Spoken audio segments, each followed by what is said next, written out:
মফস্বলের এক ছোট্ট গ্রামে রশিদ মিয়া তার স্ত্রী আর 2 সন্তানকে নিয়ে থাকে। মাটির ঘর, ছেঁড়া খড়ের চাল আর সামনে ছোট্ট একটা উঠান, সেখানেই তাদের সংসার। রশিদ মিয়া ভোরে উঠে দিনমজুরের কাজ করে।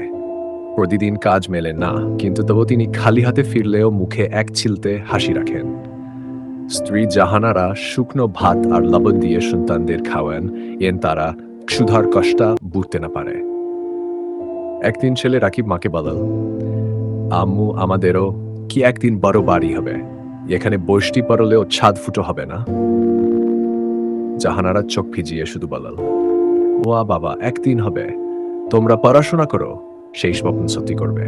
সেদিন রাতেও ভাত কম ছিল, কিন্তু রশিদ মিয়া নিজের অংশ বাচ্চাদের দিয়ে দিলেন। বাইরে অন্ধকার, ভেতরে ক্ষুধা, তবুও পরিবারের সবার মুখে ছিল এক ভূত শান্তি, কারণ তারা জানে দারিদ্র্যের মাঝেও ভালোবাসা আর আশা কখনো শেষ হয় না।